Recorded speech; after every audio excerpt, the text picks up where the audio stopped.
지극히 높은 주님의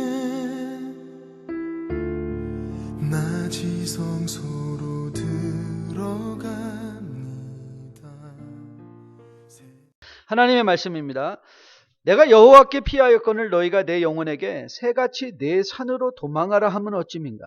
악인이 활을 당기고 화살을 시위에 먹이며 마음이 바른 자를 어두운 데서 쏘려 하는도다. 터가 무너지면 의인이 무엇을 하랴. 여호와께서는 그의 성전에 계시고 여호와의 보좌는 하늘에 있으며 그의 눈이 인생을 통촉하시고 그의 안목이 그들을 감찰하시도다. 여호와는 의인을 감찰하시고 악인과 폭력을 좋아하는 자를 마음에 미워하시도다. 악인에게 그물을 던지시리오니 불과 유황과 태우는 바람이 그들의 잔에 소득이 되리로다. 여호와는 의로우사 의로운 일을 좋아하시나니 정직한 자는 그의 얼굴을 베리로다. 아멘. 얼마 전 제목에 끌려 구입하고 단숨에 읽어내려간 책이 있습니다. 굉장히 두꺼운 책이었어요. 한 600페이지 이상 되는 두꺼운 책이었는데 제목이 이랬습니다. 기도하면 뭐가 달라지나요? Prayer. Does it make difference? 여러분, 우리가 한두 번은 다 스스로에게 물어본 질문들이 아닌가요? 기도하면 뭐가 달라져? 기도하면. 여러분, 그 책을 소개하는 이런 소개 문구가 제 눈에 확 들어왔어요. 기도는 영혼의 호흡이자 하나님과 만나는 소중한 자리라는데 여전히 나는 기도를 떠올릴 때마다 혼란과 좌절을 느낀다. 아는 것과 경험하는 것 사이의 괴리가 이렇게 큰 이유는 무엇일까? 아는 것과 경험하는 것 사이의 괴리, distance. Why is it so big? 근데 하나님이 전능하시다는 거 알고 있는데 Why am I feel so weak? 나는 왜 이렇게 약하게만 느껴지지? 여러분, 신앙생활하면서 우리가 마음에 느끼는 좌절과 고통이 아닌가 생각해 봅니다. 여호와는 나의 목자시기 때문에 필요한 것이 없어야 되는데 It is indeed Jesus is my shepherd. We should not have any in wants. 그런데 우리는 너무 많은 필요 속에 신음하는 거죠. 왜 그럴까? 모든 것이 합력하여 선을 이룬다고 하는데 너무도 요원해 보이는 회복의 길. Will I really be there? 정말 거기에 가 있을까? 눈을 들어 세상을 보면 하나님을 믿지 않는 사람들이 훨씬 더 부유하게 유복하게 잘 사는 것을 보면서 Does God really know who I am? 하나님이 정말 내가 누군지를 아시나? 이런 마음도 드는 것이 현실입니다.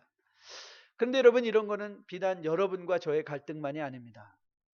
시편 기자들도 동일한 마음으로 신음했던 것을 보게 됩니다. 우리가 잘 알고 있는 시편 73편의 아삽의 시죠.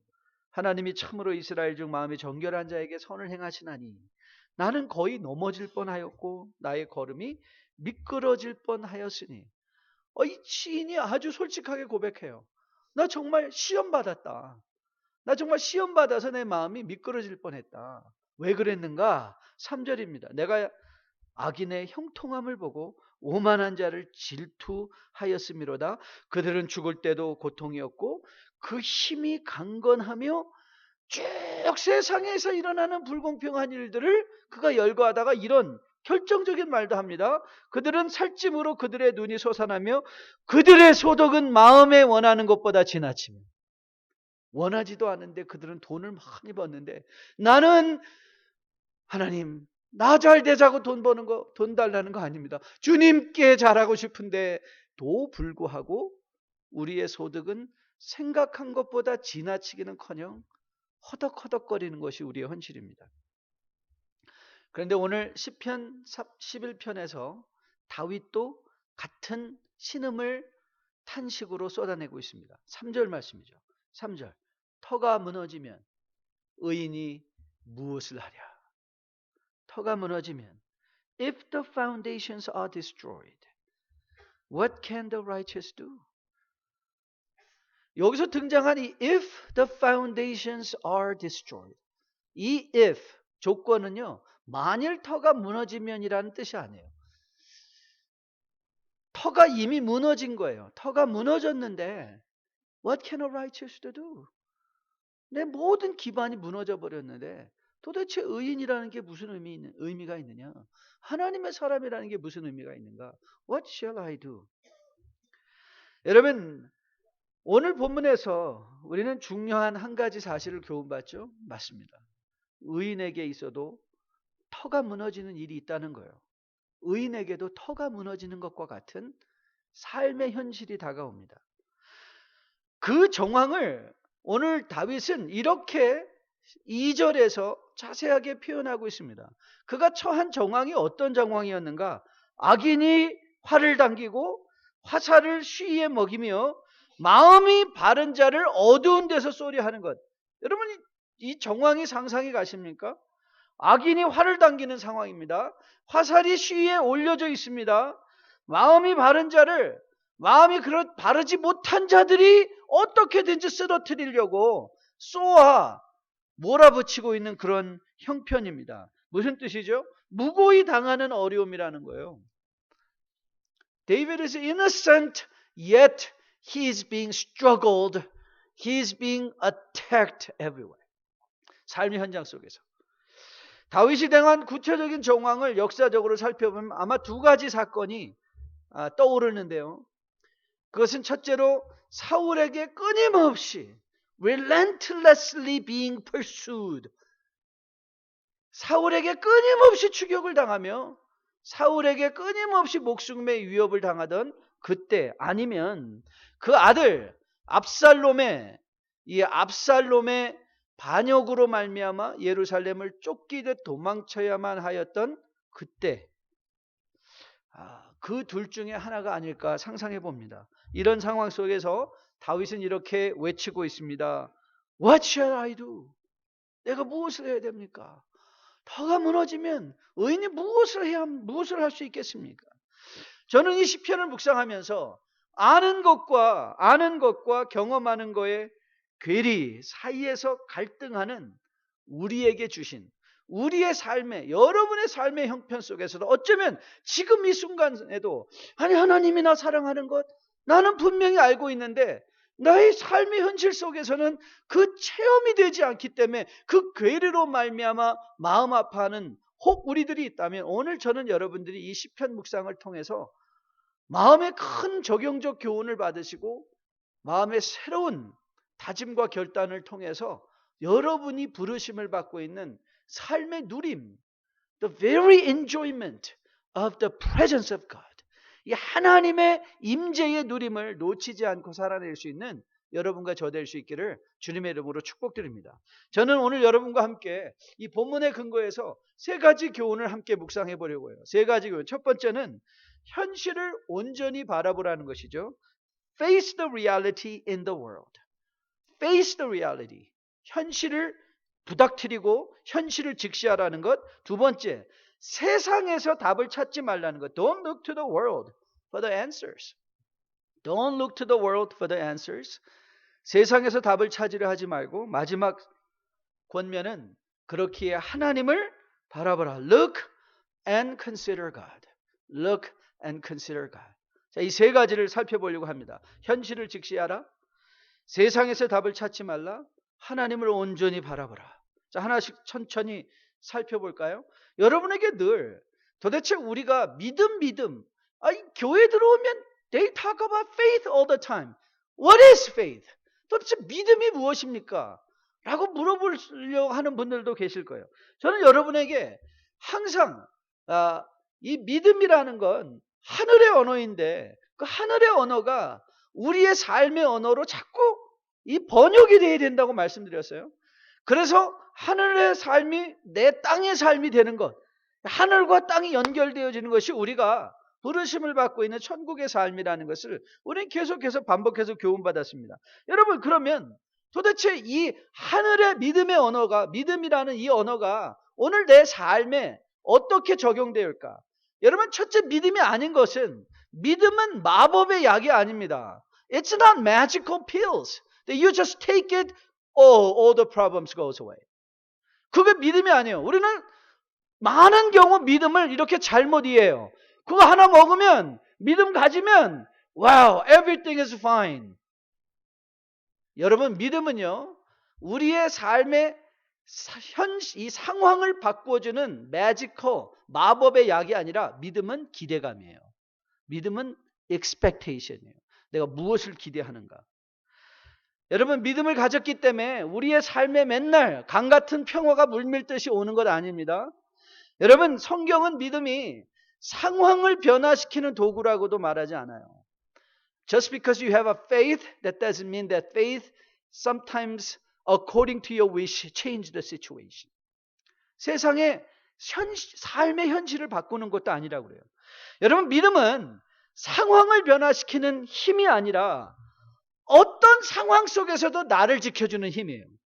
믿음은 상황을 변화시키지 않고 내가 어떤 상황, no matter what kind of situation I may be put on, faith will keep me straight. 믿음이 나를 지켜주는 힘이라는 거예요. 나를 온전하게 세워주는 힘이라는 거예요. 여러분, 바울이 이렇게 고백했습니다. 무명한 자 같으나 유명한 자요. 여러분 잘 들어보세요. 이 역설적인 표현.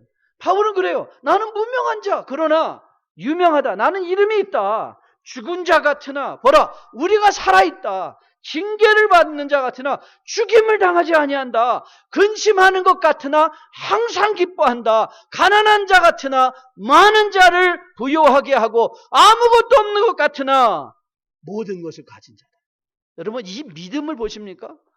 믿음의 상황을 변화시킨 게 아니에요. 그는 아직도 무명해요. 그는 아직도 죽은 자 같아요. 그는 아직도 징계를 받는 것 같아요. 그는 아직도 근심하고 있어요. 그는 아직도 가난한 자 같아요. 그러나 믿음으로 그 자신을 보았더니 그는 부요한 자요.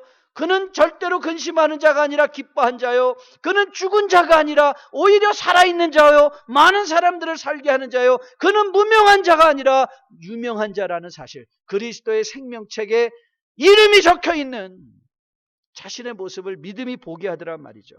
여러분, 믿음을 가진 성도들에게도 예기치 않은 많은 일들이 일어납니다. 그리고 억울한 일도 일어납니다. 손해를 입을 때도 있습니다. 마치 터가 무너지는 것과 같은 일들이 우리 인생 속에 일어납니다. 그게 성도의 현실입니다. 그래서 주님도 요한복음에서 제자들에게 이렇게 격려하셨습니다. 세상이 너희를 미워하면 너희보다 먼저 나를 미워한 줄 알라. 너희가 세상에 속하였으면 세상이 자기의 것을 사랑할 것이나 너희는 세상에 속한 자가 아니요 도리어 내가 너희를 세상에서 택하였기에 세상이 너희를 미워하느니라. 세상이 너희를 미워하느니라. 저는 너무도 많은 경우 많은 주의 백성들이 이 믿음에 대한 잘못된 expectation, 믿음에 대한 잘못된 이 기대감을 가지고 믿음이 마치 무슨 인생의 매지컬 필인 양, 믿음이 무슨 부적인 양 몸에 지니고 다니면 상황을 변화시키는 그런 것이라고 오해함으로 말미암아 믿음을 누리지 못하는 거예요. 믿음을 누리지 못하는 거예요. 그래서 이 교회를 통하여 잘못된 믿으면 물질적으로 축복받고 건강하고 이런 것들이 믿음의 열매가 아닐진데 그것이 믿음의 열매인 양 잘못된 것을 자랑하는 오해된 신앙생활을 감당하고 있지는 않는가 생각해 봅니다. 저는 오늘 여러분이 터가 무너지면 의인이 무엇을 하랴, 이 바울의 외치는 이 외침의 소리를 들으면서 다시 한번 여러분의 지금 삶에 일어나고 있는 정황이 그것이 우리가 바라보아야 될 현실임을 분명하게 직시하는 가운데 저는 믿음의 성경적 의미가 이번 말씀 묵상을 통해서 다시 한번 여러분의 마음속에 새롭게 교훈으로 다가올 수 있게 되기를 주님의 이름으로 축복드립니다. 여러분 60년대 70년대를 한국에서 보낸 분들은 국민약 용각산 선전 카피라이터를 잘 알고 계실 것입니다. 그렇죠? 손이 나와서 착착착착 흔듭니다. 이 소리도 아닙니다. 그리고 또 착착착착 흔듭니다. 저 소리도 아닙니다. 그리고 뭐죠? 용각사는 소리가 나지 않습니다. 용각사는 소리가 나지 않습니다. 여러분, 제가 갑자기 약장수대 느낌이 나는데요. 여러분이 보이지 않지만 지금 여기에도 엄청난 소리가 있다는 걸 알고 계십니까?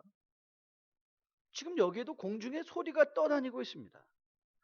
우리는 그 소리를 다 들을 수가 없습니다. 그 소리를 듣기 위해서는 안테나가 필요하죠. 여러분이 사용하는 핸드폰 안에도 다 안테나가 내장되어 있기 때문에 여러분에게 오는 전화를 이 시그널들을 수신할 수 있는 것이지, 안테나가 없이는 아무것도 아무 소리도 들을 수가 없습니다. 그런데 가끔 이 안테나가 제 기능을 발휘하지 못하면 방송이 잡음이 겹침으로 말미암아 정작 들어야 되는 소리를 제대로 듣지 못할 때가 너무 많이 있습니다. 그렇지 않습니까? 지지직거리고 주파수가 맞지 않거나 이게 고장나서 여러 가지 화면들이 겹쳐서 보이고 나면 내가 정말 봐야 되는 것을 보이지가 않을 때가 있습니다. 자, 믿음은 하늘의 언어라고 그랬어요. 그런데 믿음을 또 땅의 언어로 우리가 번역한다면 믿음은 안테나입니다. 믿음은 안테나예요. 무슨 안테나인가? 믿음이 안테나가 됐을 때 우리는 꼭 들어야 되는 소리를 듣습니다. 꼭 들어야 되는, 그리고 들려줘야만 하는 소리를 들을 수 있습니다. 그런데 여러분, 세상의 안테나가 고장나듯이 우리의 믿음의 안테나도 고장날 때가 있어요. 잘못 셋업이 돼서. 그러면 우리가 들어야만 하는 믿음의 소리가 들리지가 않습니다. 우리가 들어야만 하는 소리가 들리지가 않습니다. 여러분 1절을 보십시오. 1절에 이렇게 나와 있어요. 내가 여호와께 피하였거늘 너희가 내 영혼에 새같이 내 산으로 도망하라 함이 어찌민가. 자, 이 말이 굉장히 중요한 의미입니다. 터가 무너지는 상황에 처하자 시인의 여러 가지 소리가 들리기 시작했어요. 자신은 분명히 하나님께 피하였는데, 이게 믿음의 안테나가 가르쳐 준 거거든요. 믿음의 안테나가 우리는 하나님께 피해야 된다. 그런데 사방에서 무슨 소리가 들리기 시작했어요? 무슨 하나님께 피하냐? 산으로 도망치라. 산으로 도망치라는 거예요. 여러분, 이 말의 의미가 뭔지 아십니까? 이 말의 의미는 이런 의미예요. 내 힘으로 내 문제를 해결해라. 이게 믿음의 안테나가 잘못 작동하면 들리는 소리가 이 소리입니다. 네가 알아서 해라. 네가 알아서 결정해라. 네가 반응해라. 네 손으로 모든 일을 해결하라고 하라. 여러분, 그런데 한번 생각해 보십시오. 우리가 아무리 우리의 힘으로 문제를 해결한다 한들 여러분, 이 땅에는 풀리지 않는 것들이 너무 많이 있습니다. 해결이 되지 않습니다. 그래서 이 세상에서는 뭐라고 말하죠? 도망쳐라, 도피하라, escapism. 문제를 직시하고 문제 속에 들어가서 하나님이 나에게 주시는 말씀을 들어야 되는데 그 상황에서 피해버리고 도망치는 것이죠. 세상은 그렇게 말합니다. 아유, 귀찮은데 뭐 그러고 있어, 도망쳐. escape. 그러면 문제도 사라질 거야. 여러분, 내가 아무리 도망을 쳐도 문제는 문제로 남아 있습니다. 여러분, 사람이 이 위급한 상황에 처하게 될 때 가장 주의해야 되는 게 뭐냐면 판단력과 분별력이 흐려지는 것입니다. 이 판단력과 분별력. 그래서 여러분들이 평생에 걸쳐서 기도할 것은 무엇인가? 특별히 어르신들이 기도해야 될 것. 하나님, 내가 나이를 먹어도 내 판단력과 분별력이 흔들리지 않게 도와주세요. 저도 지금부터 계속 기도하고 있습니다. 하나님, 제가 이 목회를 하면서 제 판단력과 분별력이 흐려지지 않게 도와주셔요. 여러분, 이 다윗이 사울을 죽일 기회가 있었을 때 주변에서 들려오는 소리가 무슨 소리인 줄 아십니까? 주변에서 이렇게 얘기했습니다. 다윗, 지금이 절호의 기회야.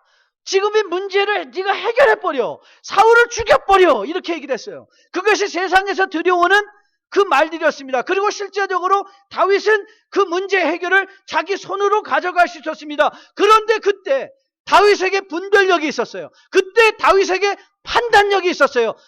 하나님의 기름 부으신 자의 심판을 내 손으로 가져갈 수 없다. 그 판단력, 그게 뭐예요? 믿음의 안테나예요. 세상에서 여러 가지 소리가 막 들려오는데 그때 믿음이 그 하나님의 소리를 듣게 하는 거예요.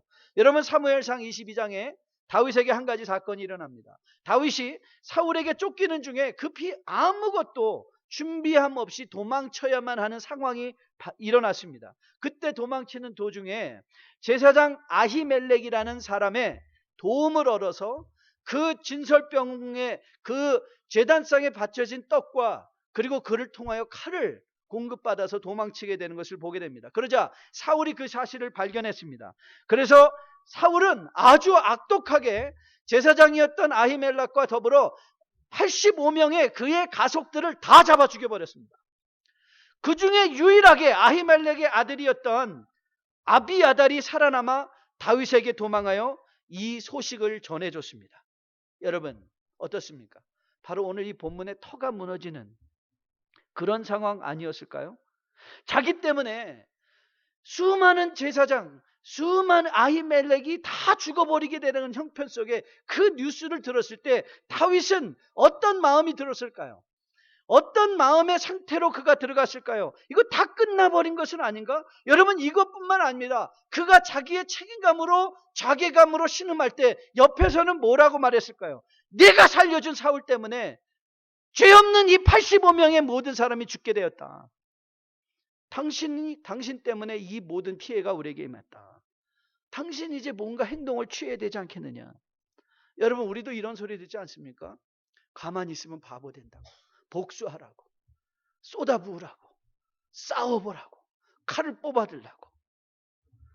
여러분 그러나 다윗은 그 믿음의 안테나가 그 순간에 분명하게 작동했습니다. 여러분 4절 말씀 보십시오. 4절 여호와께서는 그의 성전에 계시고 여호와의 보좌는 하늘에 있으며 그의 눈이 인생을 통촉하시고 그의 안목이 그들을 감찰하시는도다. 다윗은 아는 거예요. 내가 어렵기 때문에 하나님도 어려운 게 아닌 것을 알았어요. 우린 너무 오해를 해요. 내가 힘들고 내가 실패하면 하나님도 실패하는 줄 알아요. 아니에요. 하나님은 실패하시는 분이 아니세요. 하나님은 전지전능하신 분이세요. 하나님은 이 우주를 아무것도 없는 곳에서 창조하신 창조의 하나님이신 거예요. 내가 약하기 때문에 하나님이 약하다고요? 절대 그렇지 않아요. 내가 당하는 고난을 하나님이 모르고 계신다고요? 그렇지 않아요.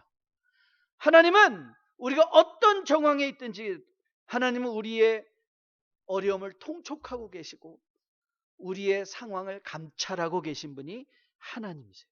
그리고 하나님은 분명히 모든 것을 합력하여 선을 이루세요. 그것이 성경을 역사로 공부하는 교훈인 거예요. 우리의 실패까지도 합력하여 하나님은 결국 선을 이루어지시는 하나님이시기 때문에 그래요. 저는 오늘 여러분과 저에게 이 믿음의 안테나가 분명히 세워져 있기를 주님의 이름으로 축복드립니다. 세상의 어떤 소리 가운데도 이 믿음의 안테나를 통하여 나를 통촉하시고 나를 감찰하시며 내 상황을 알게 하시고 세상 사람들이 말하는 복수하라, 어떻게든지 차지하라, 너 저 사람을 밟고 일어서지 않으면 내가 죽는다라는 이런 살벌한, 무정하고 조급하고 배신하는 시대의 소리 속에라도 여러분의 믿음의 안테나가 작동해서 세상의 말을 듣는 것이 아니라 세상에서 답을 찾으려 하는 것이 아니라 하나님의 소리를 들어가며 하나님의 믿음의 소리를 가지고 여러분의 삶이 그리스도 안에서 주님과 함께 동행하는 복된 백성의 삶으로 세워질 수 있기를 주님의 이름으로 축복드립니다. 이 하나님의 소리를 들은 주의 백성들이 마땅히 해야 되는 일이 뭔가? Consider God. Look unto God. 하나님을 바라보고 하나님을 깊이 묵상하는 거예요. 여러분 4절을 다시 보십시오. 4절에 여호와께서는 그의 성전에 계시고 여호와의 보좌는 하늘에 있으며 그의 눈이 인생을 통촉하시고 그의 안목이 그들을 감찰하시는도다. 사실 우리는 매일의 삶의 속에서 통촉하다는 말, 감찰한다는 말을 잘 쓰지 않죠. 여러분 이 구절을 여러분 영어 성경을 가지고 계시면 비교해 보시면 아주 정말 상식적인 차원에서 이 통촉과 감찰의 의미를 우리가 이해할 수 있습니다. 영어 성경은 이 구절을 이렇게 번역해 놓았어요. The Lord is in His holy temple. The Lord's throne is in heaven. His eyes sees. His eyelids test the children of man. 자, 통촉한다는 말을 seeing, 보신다. 감찰한다는 말을 테스팅, 시험하신다. 자, 이게 굉장히 중요한 두 단어입니다. 이 하나님의 이 믿음으로 하나님을 바라볼 때 우리에게 우리의 인생에 중요한 교훈을 주는 말인데요. 여러분, 우리가 왜 하나님을 바라보아야 되는가? 그가 성전에 계시기 때문에 그래요. 근데 여러분에게 놀라운 복음의 소식을 전해드리고 싶습니다. 여러분, 고린도전서 3장 16절에 바울이 이렇게 선포했습니다. 너희가 하나님의 성전인 것과 하나님의 성령이 너희 안에 계시는 것을 알지 못합니다. 여러분, 이런 바울의 복음의 선포를 가지고 오늘 본문을 한번 다시 들어보세요. 여러분, 구약의 백성들은 끊임없이 성전이라는 이 그림자, 하나님 임재의 그림자예요. 하나님의 임재의 그림자를 끊임없이 사모하며 예루살렘을 향한 끊임없는 순례의 길을 걸어가서 하나님을 만나러 갔어요. 그런데 여러분과 저는 어떤 자리에 있어요? 우리가 하나님을 만나러 찾으러 가는 것이 아니라 하나님이 이미 우리를 만나주시고 우리 안에 우리를 하나님의 전 삼으셔서, 여러분을 하나님의 전 삼으셔서 하나님이 여러분의 삶 가운데 계신다는 거예요. 이때는 크게 아멘 하셔야 돼요. 하나님이 여러분 안에 계세요. 우리가 하나님을 찾아가는 게 아니라 하나님이 우리를 만나러 오세요.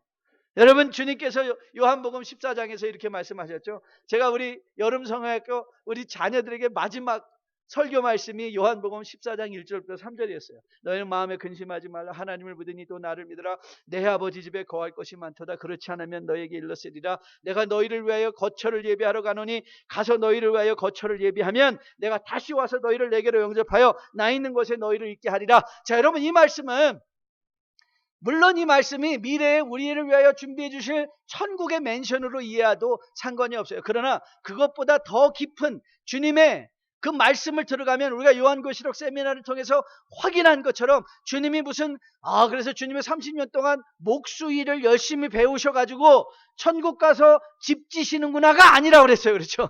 그게 아닌 거예요. 주님이 목수 기술을 배웠기 때문에 목수 기술을 습득하셔서 집 짓는 게 아니라, 여러분, 주님께서 가심으로 말미암아 누가 오세요? 성령이 우리에게 오시잖아요. 그 성령이 오셔서 하시는 일이 뭐죠? 우리 안에 거하시며 우리를 성령의 전으로, 이미 그리스도께서는 요한복음 1장 14절에서 말씀이 육신이 되어 우리 가운데 거하시며 우리가 그의 영광을 보았다고 그랬어요. 우리 가운데 He pitched tent in us. He pitched the tent in us. 주님께서 성전을 먼 어떤 예루살렘의 산에다가 만들어 두신 것이 아니라 주님은 성전으로 되어서 우리 안으로 들어오셔서 여러분의 삶 속에, 그럼 여러분이 어디를 바라보면 돼요? 여러분 안에 십자가에 달려 죽으시고 살아나셔서 오늘도 우리를 하나님과 함께 세상의 하늘의 보좌에 함께 앉으사 세상을 통촉하고 세상을 통치하도록 부르심을 받은 그 하나님을 생각하라는 거예요. 그런데 여러분 보세요. 오늘 주님께서 이렇게 말씀하셨어요. His eyelids test the children of men.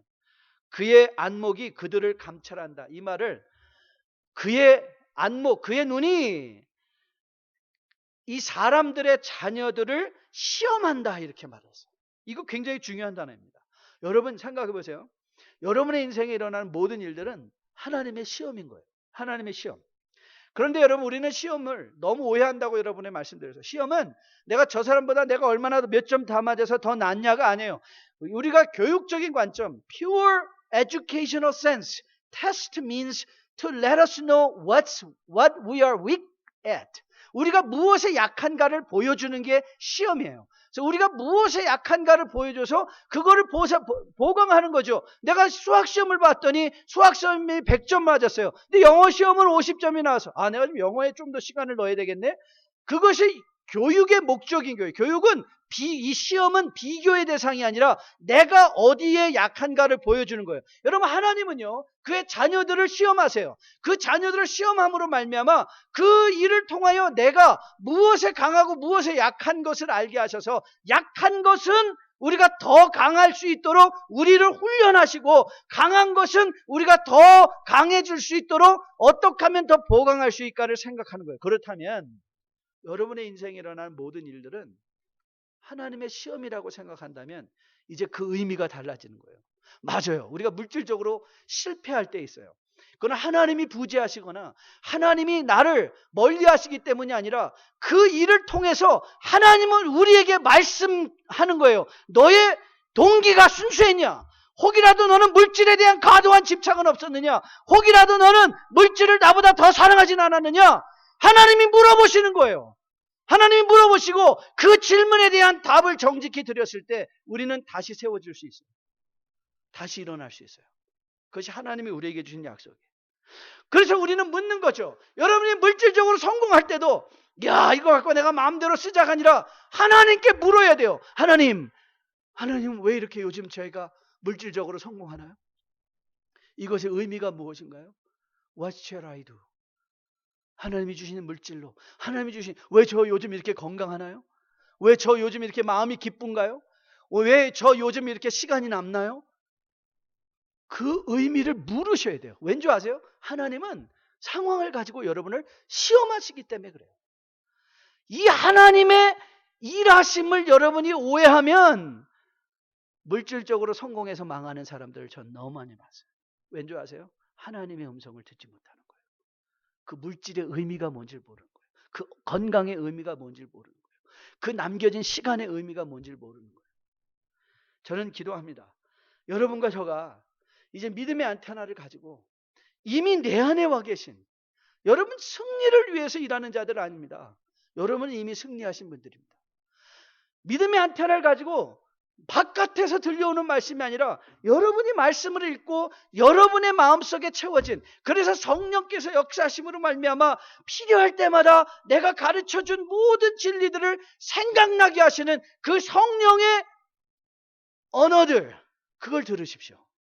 그래서 여러분 낭망하지 마시고 원망하지 마시고 세상의 소리에 요동하여 내가 산으로 피한다고 문제가 없어지는 것이 아닌데 산으로 도망치고 문제를 내 힘으로 해결하려 하여 불필요한 행동들로 말미암아 관계의 상처들을 경험하지 마시고 오히려 여러분들이 무릎 딱 꿇고 마음을 결단하고 주님의 임재 앞에 나가시는 여러분과 저 될 수 있기를 주님의 이름으로 축복드립니다. 여러분 11장 우리 11편 5절부터 7절 우리 한 목소리로 같이 한번 읽어보십시다. 5절부터 7절 같이 읽습니다. 시작.